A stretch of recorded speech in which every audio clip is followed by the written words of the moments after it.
Caguama, Iztapalapa. Es miembro del programa de investigación El Mundo en el siglo XXI y algunas de sus publicaciones son La reinvención del conocimiento y la emancipación social, otro, La universidad en la encrucijada de nuestro tiempo, y desde luego la lista es también amplísima de artículos, libros y presentaciones. Así que no tomo más tiempo y le doy la palabra a José Gandarilla. Muy bienvenido. Bueno, primero que nada quisiera agradecer la invitación que me llegó en simultáneo a través de José de Jesús Rodríguez y a través de David Moreno. Y bueno, traté de buscar un espacio en la agenda que para este mes se puso verdaderamente complicada para mí. Y pude acompañarlos en este momento. Me hubiera gustado estar en las sesiones anteriores para seguir más de cerca el curso de la discusión y para que no aparezca esta intervención seguramente repitiendo algunos temas que ya han sido señalados. Es inevitable en este caso porque no los pude acompañar antes, pero agradezco mucho la invitación y también el hecho mismo de haber orientado mi intervención hacia un tema que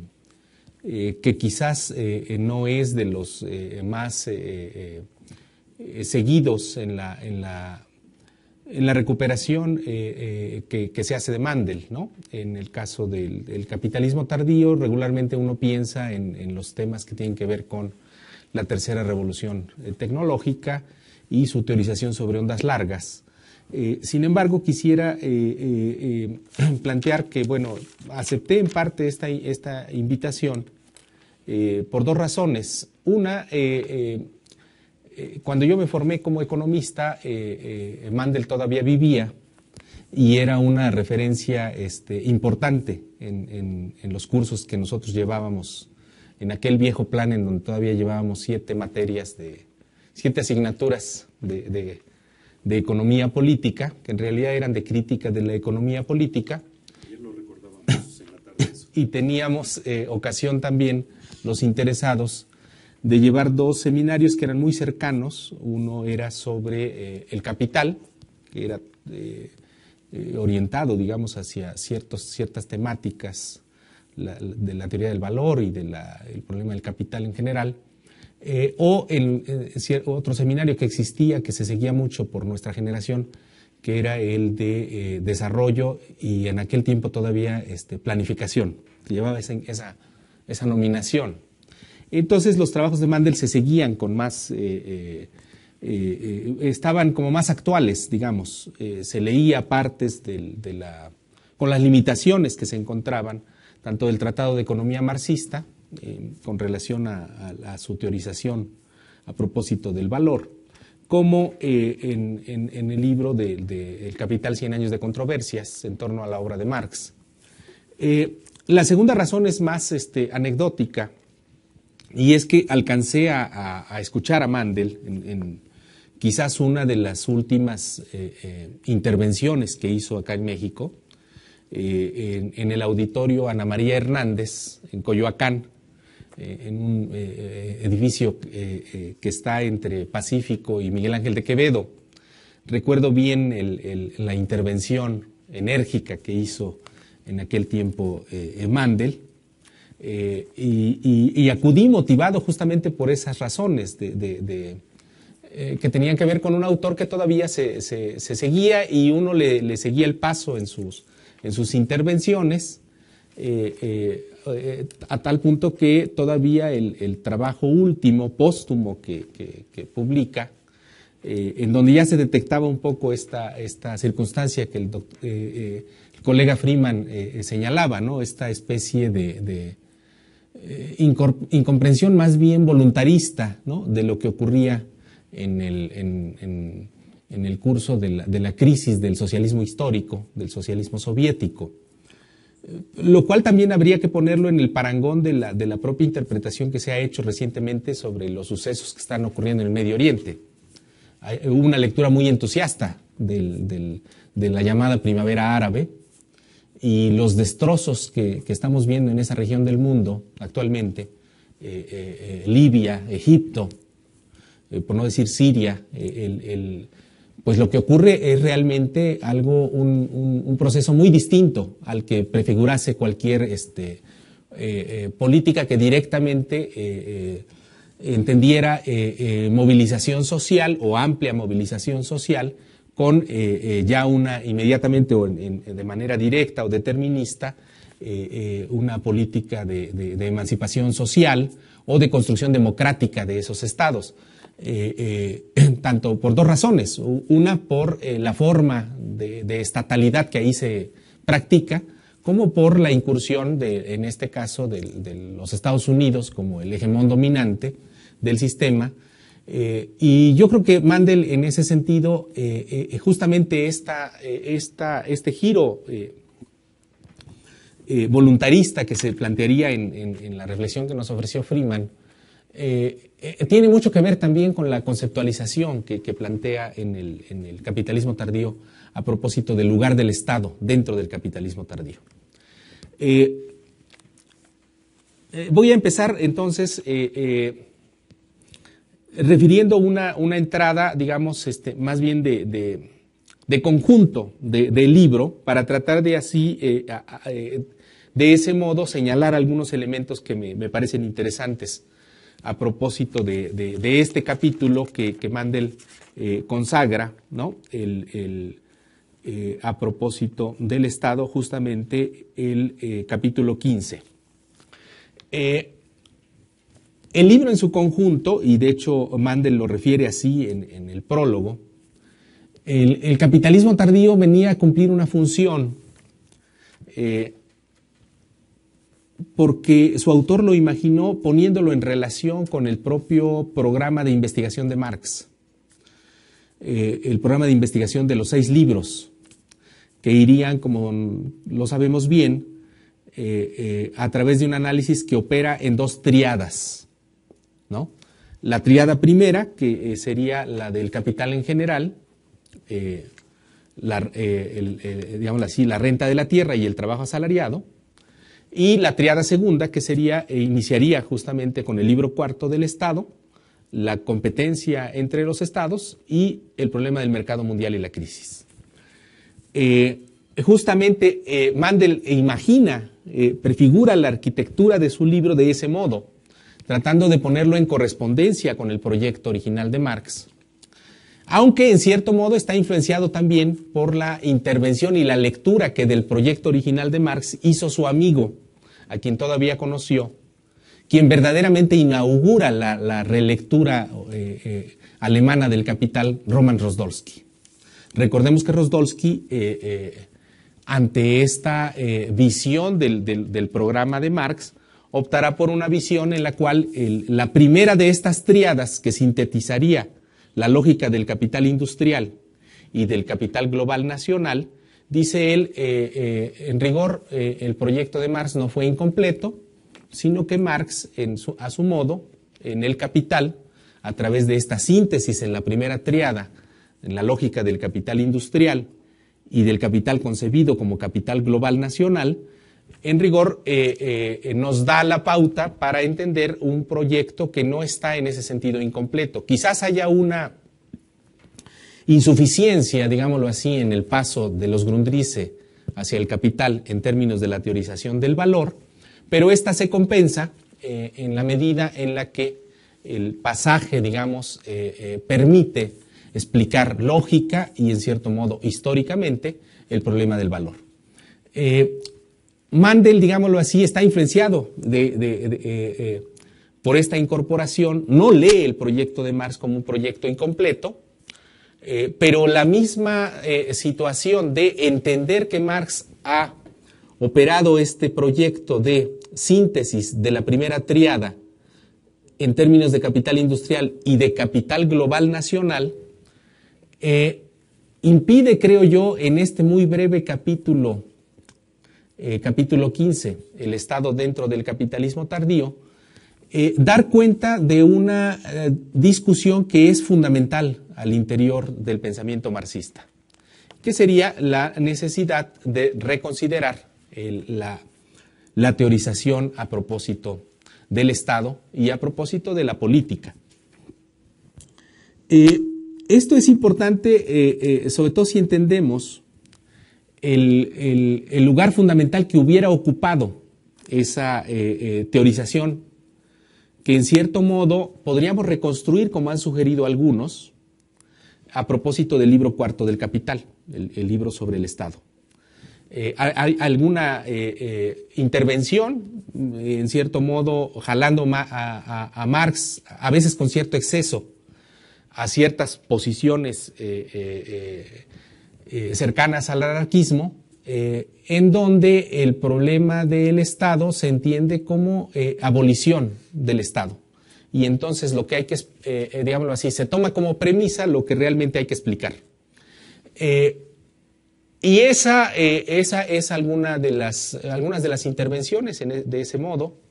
Por ejemplo, la de este marxólogo francés, Maximilien Rubel, quien liga esta perspectiva de marxismo y anarquismo. Me parece que ofrecerían también un cierto modo de intervenir en la discusión que Mandel propone, porque hay un cierto esquematismo en la formulación que hace a propósito, a mi juicio, ¿no? A mi juicio, a propósito del problema del Estado. El título de la conferencia que me invitaron a compartir con ustedes versa sobre dos cuestiones: Estado y keynesianismo militar. Y lo imaginé del siguiente modo. Mandel, justamente en la arquitectura de su libro, del capitalismo tardío,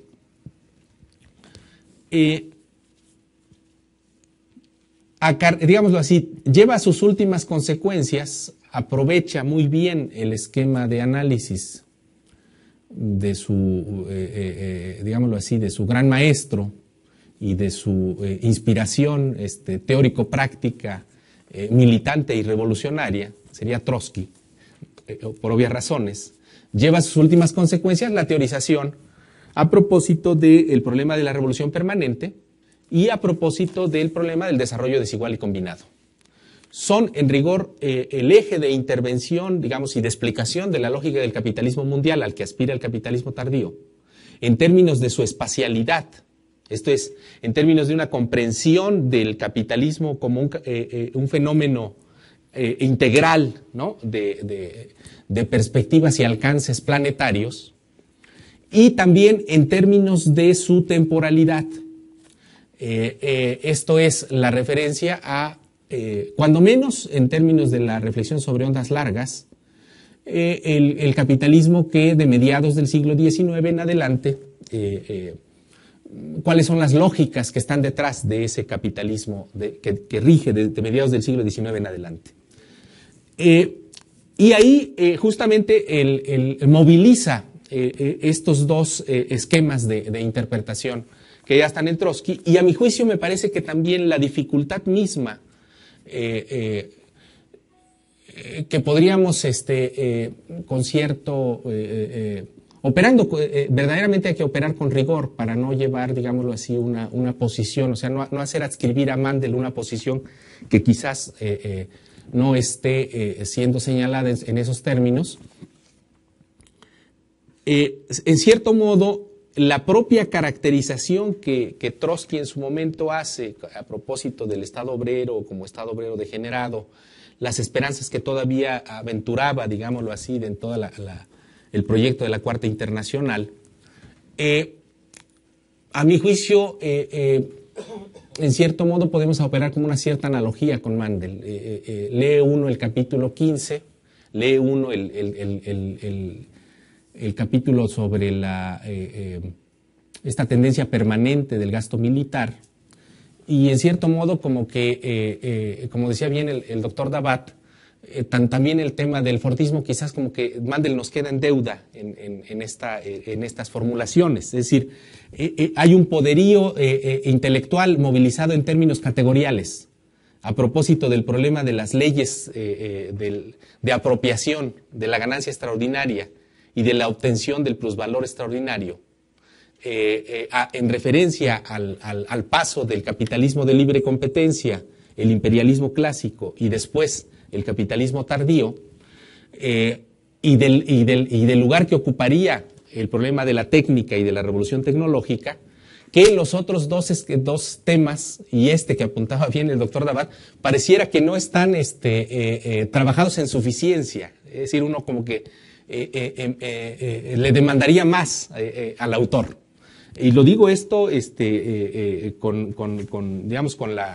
la sorpresa de mi relectura, digamos, del texto, ¿no? Releyéndolo ahora, me doy cuenta más de esa especie de insuficiencia en la teorización, y ahorita voy a tratar de argumentar por qué.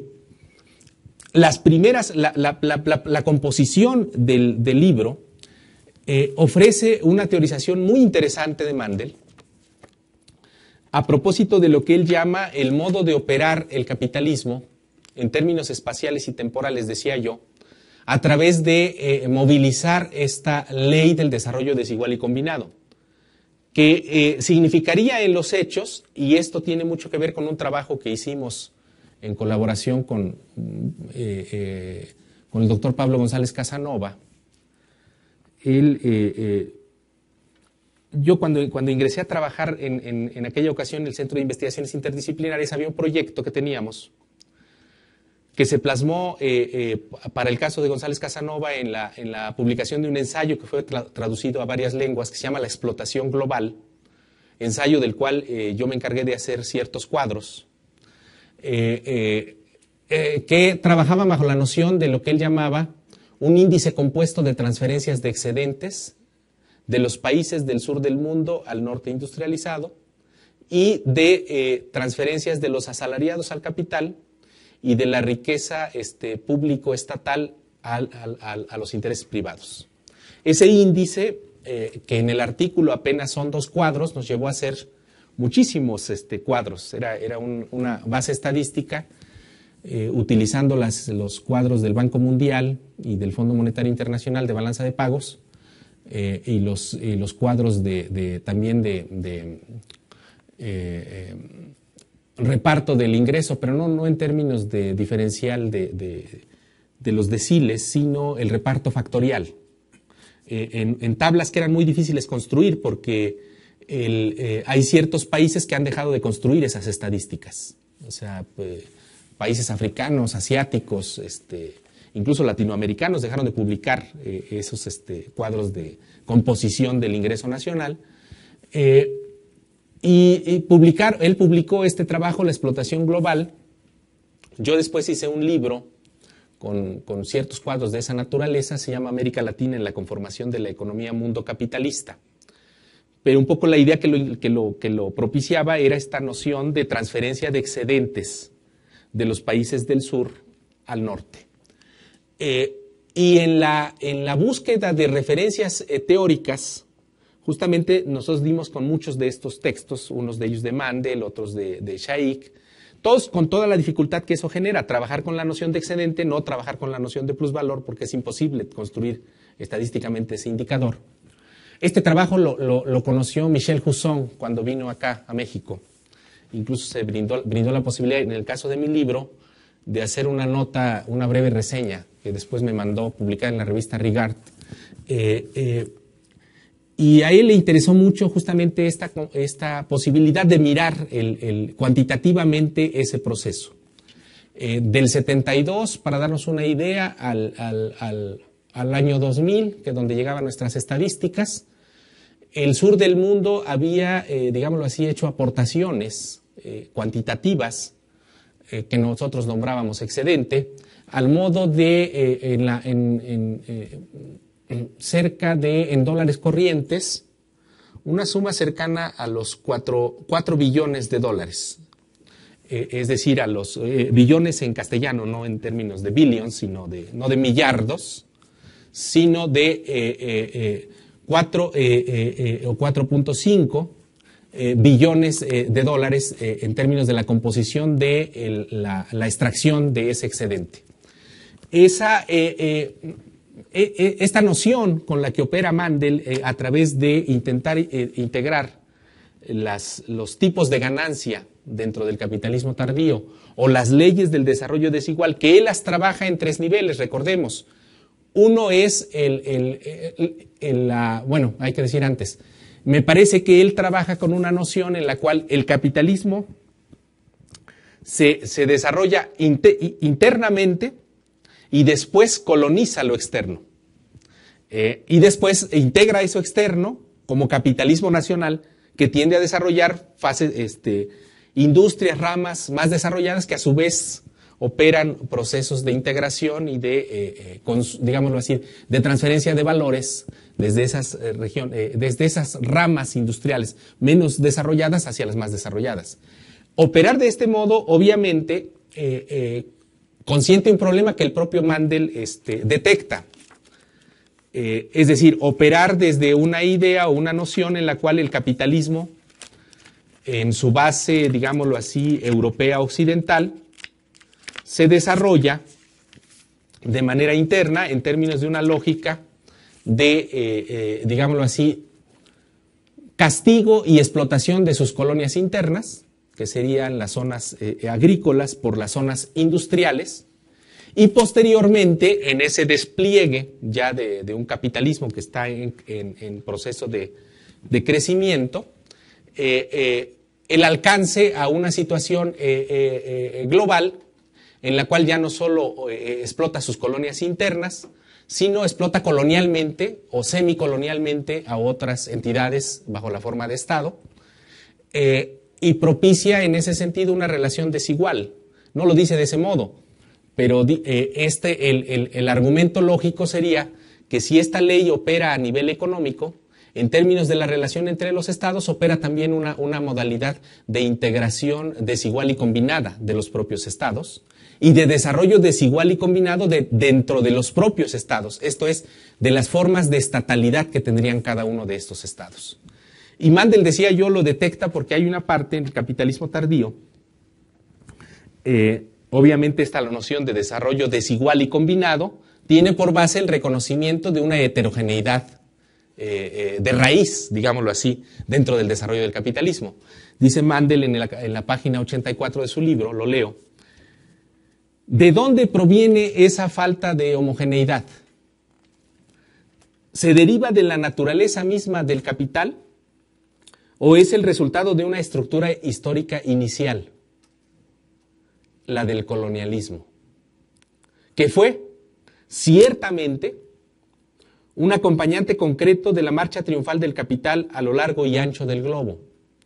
pero que no representa una precondición esencial para el avance de la acumulación de capital? Es decir, podríamos decir que Mandel está dando como dice en algún momento de su obra este autor tan múltiplemente citado, Zizek, da el paso correcto, pero en dirección equivocada. Reconoce el lugar que juega el colonialismo, pero sin pasar del análisis de ese colonialismo a ese nuevo estatus que ahora teóricamente está mucha gente trabajando y en una teorización en la cual adscribo yo mi trabajo, que sería el paso de ese proceso conocido históricamente como colonialismo a un proceso que podríamos llamar de colonialidad. Esto es, de interiorización de esa lógica colonial, aun cuando el colonialismo en términos políticos haya cesado, en cierto modo, por la construcción de estados independientes. Mandel detecta esta cuestión porque lo que le plantea el problema de la no homogeneidad es justamente la condición de heterogeneidad que está en la base del propio desarrollo y despliegue del capitalismo como un hecho mundial. Y eso va a estar presente también en la propia teorización a propósito del Estado. Porque lo que no nos dice Mandel en ese capítulo es justamente que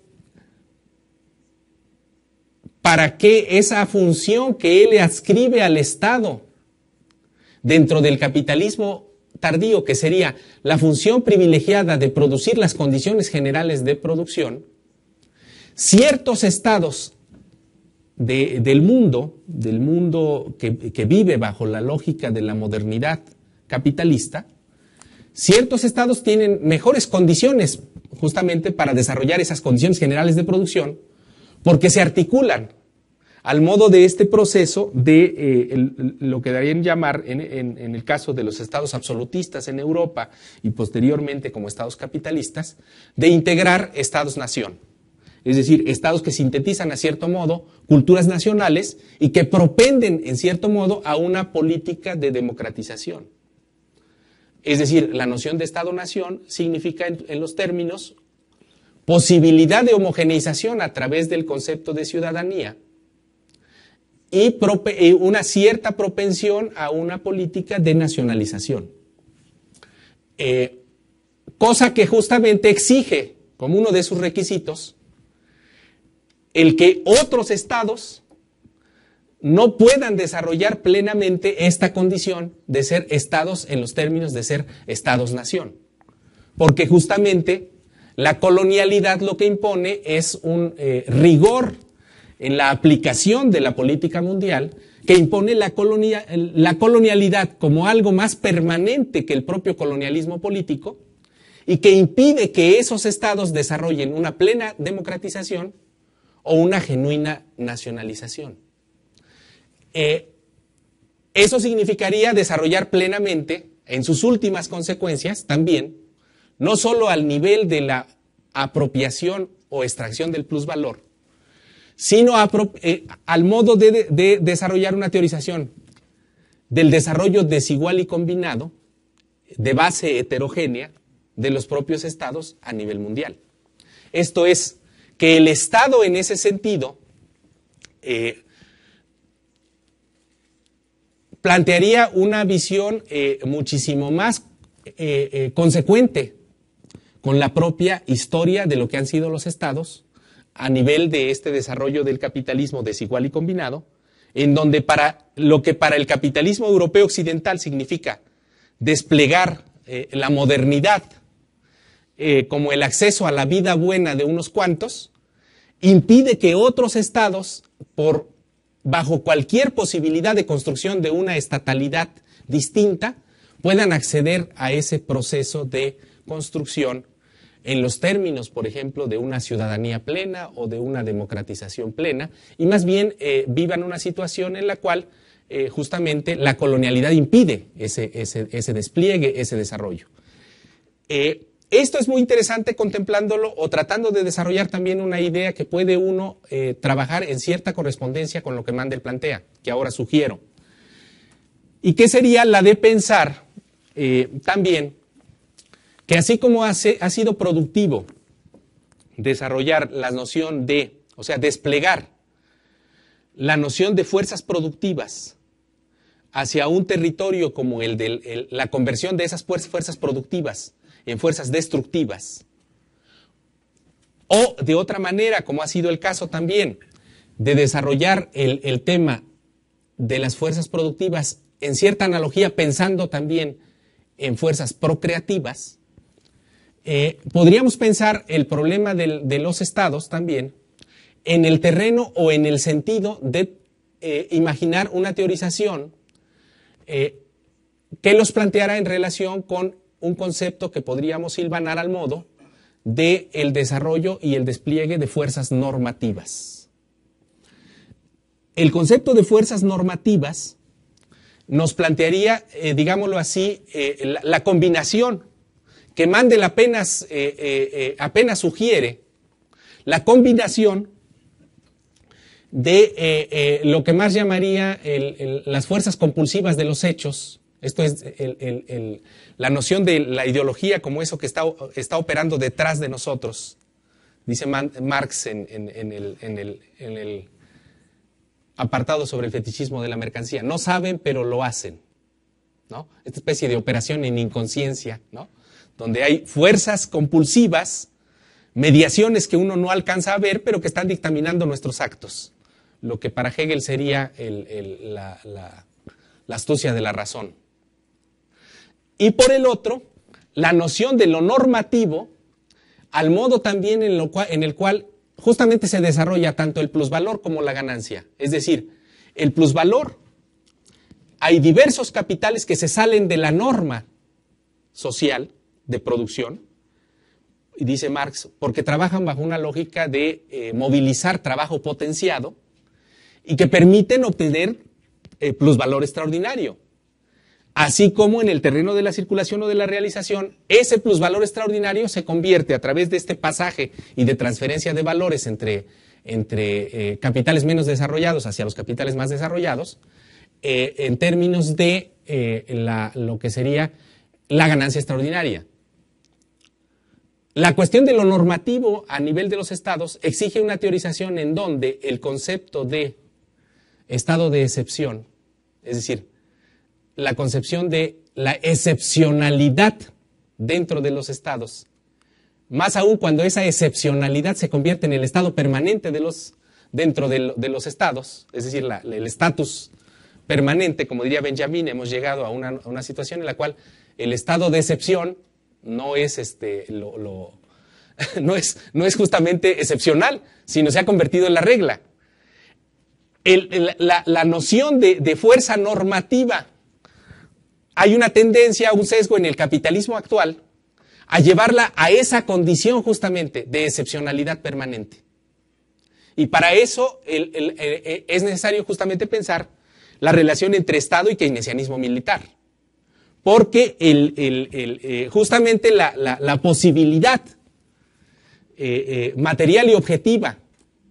de las condiciones generales que permitirían esta situación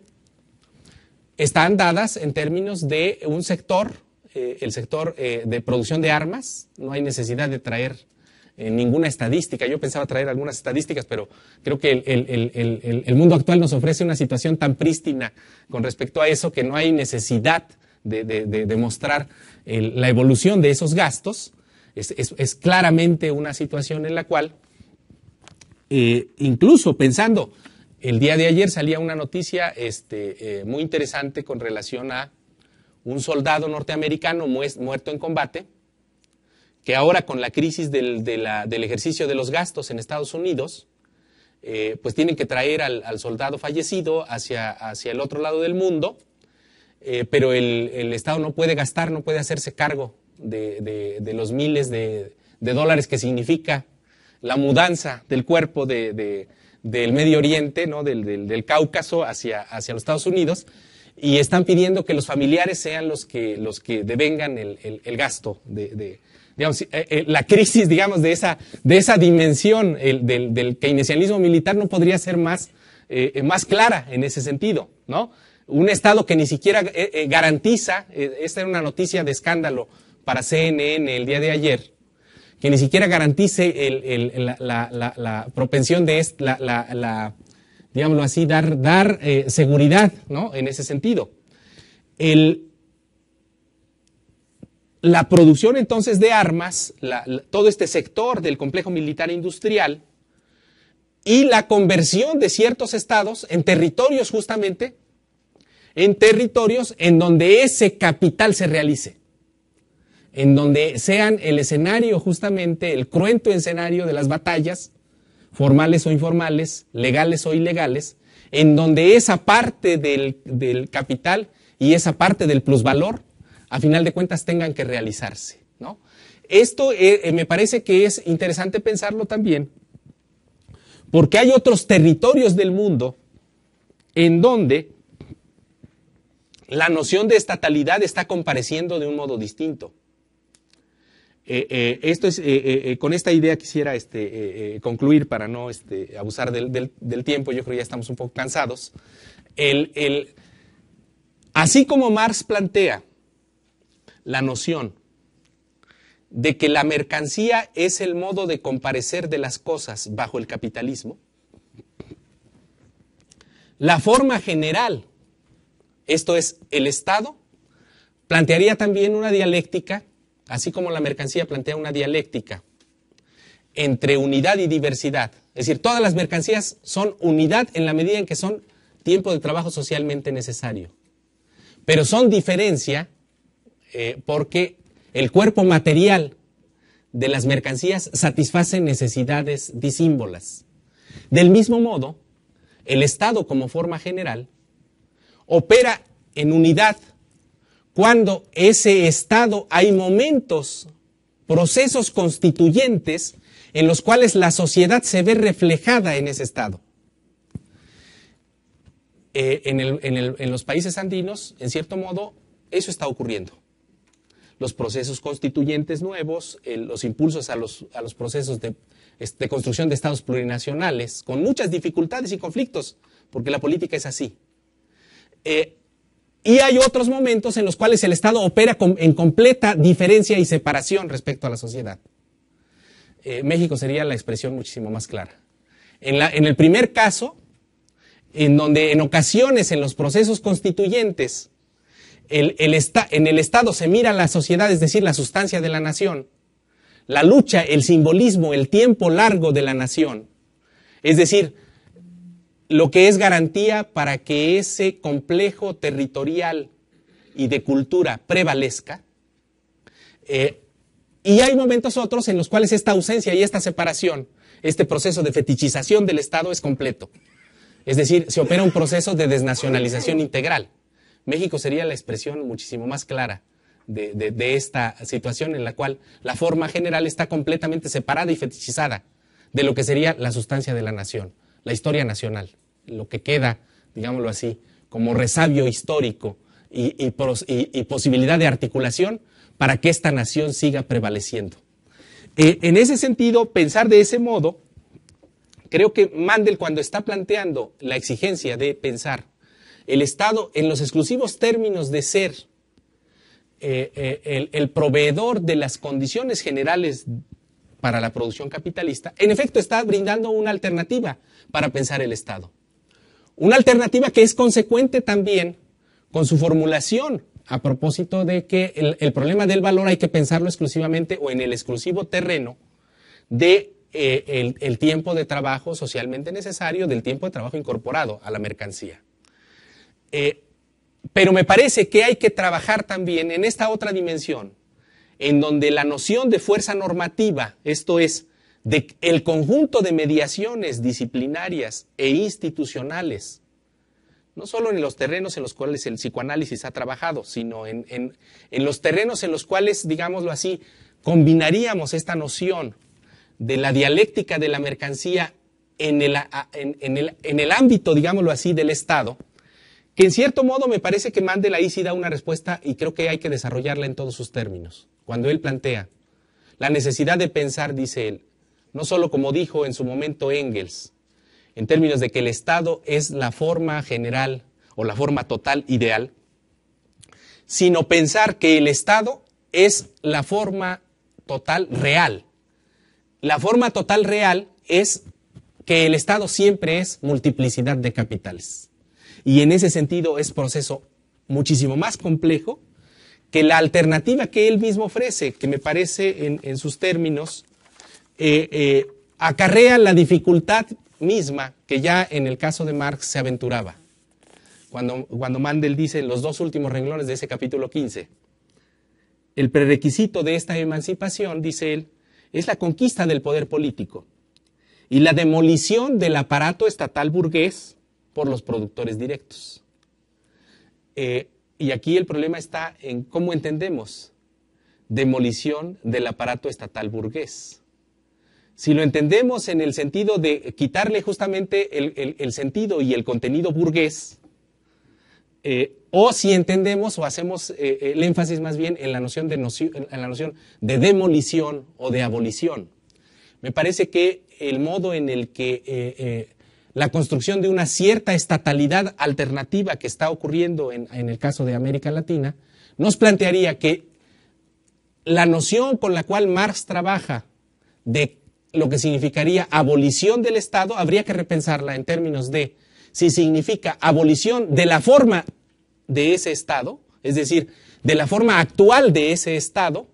o la abolición plena de lo que sería la posibilidad de articulación y de construcción de la vida, digámoslo así, real y de la vida en común. Esa es una discusión que me parece un tema fundamental para la reflexión del mundo de hoy Y yo creo que en el caso de Mandel habría que recuperar este énfasis de llevar su teorización en términos del desarrollo desigual y combinado, de las formas, digámoslo así, desiguales de relación entre los capitales, al terreno justamente de relación entre los estados y al interior de los estados, para tener posibilidades también de imaginar quizás una política que haga, digámoslo así, que lleve a esta posibilidad y esta potencialidad que plantea Mandel de la conquista del poder político a un sentido más, digámoslo así, generoso y consecuente con su intervención, y no hacer exclusivamente de la política un terreno testimonial en donde no tenemos, digámoslo así, muchas posibilidades de actuación. Muchas gracias.